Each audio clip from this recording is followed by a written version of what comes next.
Hi everyone, it's Ashley and I'm back with another video, and this time I wanted to show you guys how to make and can applesauce. And the reason for this video is my husband's work still has a ton of apples on one of their trees, and they sent him home with 3 boxes full of apples, and I'm running out of freezer space and I've been dehydrating them like crazy, so my next step is to can them so that way I can get them going quickly.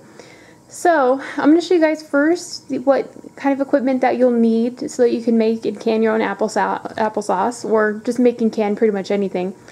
So the first thing you're going to need is a large water bath canner, and you can find these at hardware stores, and usually they come with the lid and also the inside rack basically to hold all the jars. You're also going to need a large pan to cook your applesauce in. Doesn't have to be anything particular, just something large enough to hold a good amount of applesauce. You're going to need a small type of pot so that you can heat up the lids for the inside here. And these are the lids for the canning jars. And there's a whole bunch of canning jars there. You're also going to need a cutting board and knife and a blender so that you can blend your stuff into applesauce. You're going to need a wet rag and a dry rag for when you're making your applesauce. You'll need a large bowl to hold some of your applesauce while you're cooking it. Something to put your jars inside the bath while it's warm. You're also going to need a funnel, just makes it much easier to put it inside the jars. And you're also going to need a magnetic stick basically so that you can get the jar lids out of the water without touching them. And also any spices that you'll want for your applesauce, and I have a few different kinds. I have allspice, nutmeg, and ground cinnamon. You can also add sugar to yours, or brown sugar if you want. I'm just going to make ours plain. You're going to need also, it would be really helpful if you have a Ball Blue Book Guide to Preserving, just because it gives you all the detailed instructions. And you're also going to need multiple things to cover your hands, like oven mitts, so that you don't burn yourself, because it is quite hot process. And you'll also need whatever kind of apples that you're using as well. So I'm going to go ahead and get started, and I'll show you guys the process for making the applesauce first. Okay guys, before you start working on your applesauce, the first step for canning is you're going to want to sanitize and heat up the jars, because if the jars are not clean and also hot, when you pour the hot liquid in for the applesauce, it can break the jars. So what you do is your top shelf, you put all your rings in, and in the bottom shelf you put in all of your jars so that they can start getting heated up.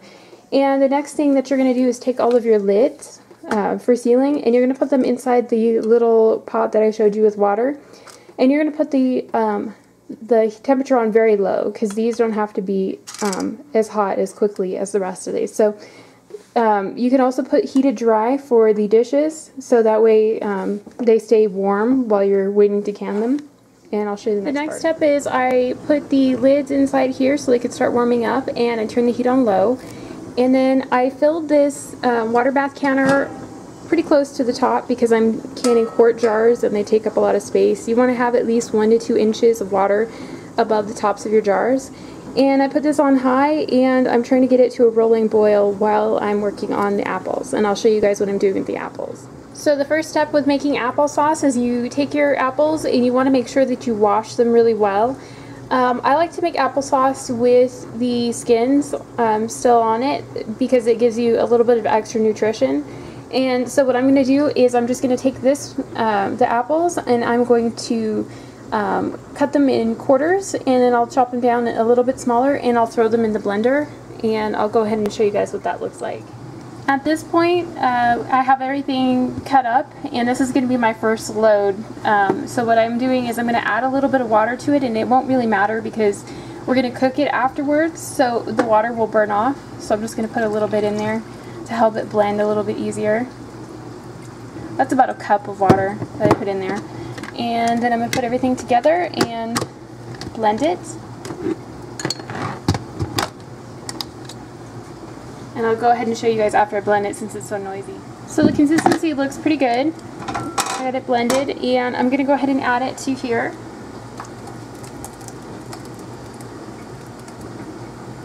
and then I'm going to get started on the next batch. And you don't want to add any seasonings to this yet. You only do that in the last 5 minutes of cooking. So I'm going to go ahead and get the rest in there. Okay guys, while everything is getting ready, I'm going to go ahead and explain to you the process a little bit more in depth so you know everything. I have the applesauce cooking right now, and I'm waiting for it to hit 212 degrees. I have the water boiling already, and it's already past 212 degrees, and I have the lids heated, and also the jars are heating. So, according to the Ball book for canning, for applesauce specifically, you need 2.5 to 3.5 pounds of apples per quart. I'm going to make as many as I have apples for. You can also use some water, and sugar is optional. So basically, after you wash your apples and you slice them up and you get them all turned into applesauce, you cook them.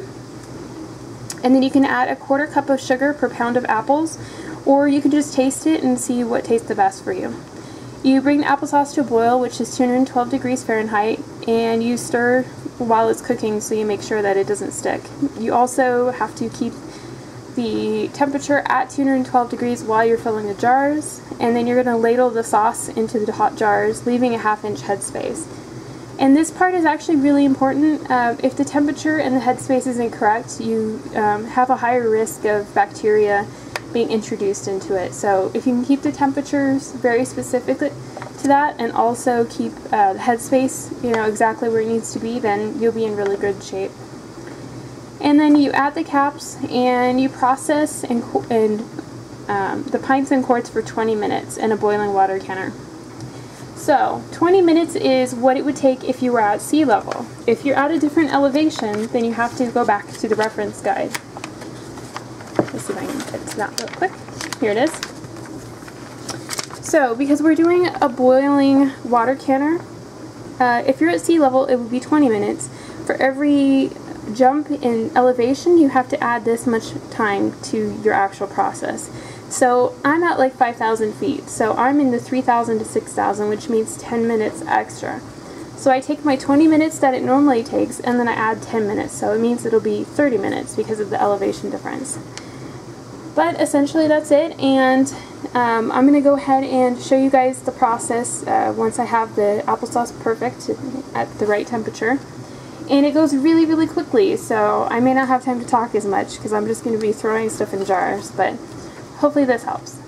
For this bit, adding all the stuff together, you're going to want to have a few things definitely handy. You're going to want to have a washcloth that's wet for wiping off the rings of the jars. You're going to want to have a dry one as well. You're definitely going to want to have a funnel because it gets super messy and it's very difficult if you don't have wide mouth canning jars to keep the ends, the tops of the lids clean. And you'll definitely want this so that you can pull out the lids to add to it.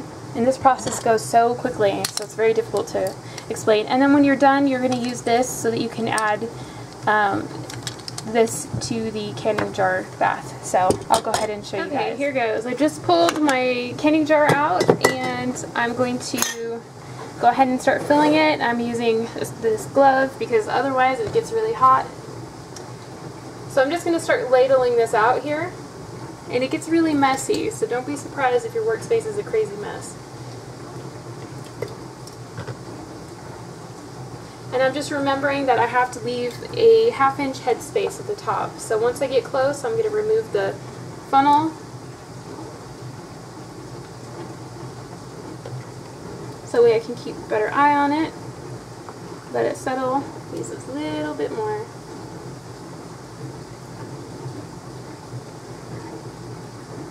Looks like just the right amount right there.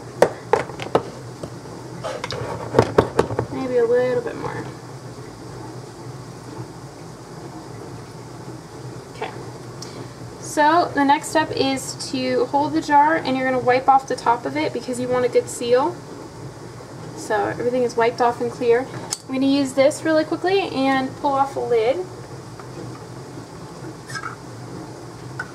So I can get the right size lid here. Only want one.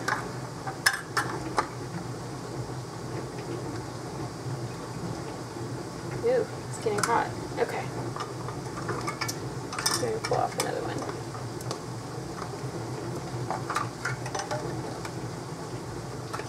Okay. So you go ahead and sit that on there, and then you are going to take your lid top and you're going to screw this on tight, but you need to use something to hold it because it's hot. And you're not going to really try to squeeze it super tight, you just want it tight to hand tightness. And then I'm going to go ahead and throw it in the water bath really quick. So you guys can see that. You have to use the jar lifter and you take it over there.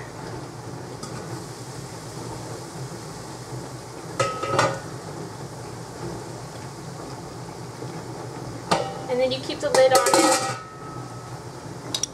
so that way it doesn't lose. I'm going to go ahead and show you guys from this point of view so you can see what it looks like as you're working. I need to grab my oven mitt real quick because this is hot.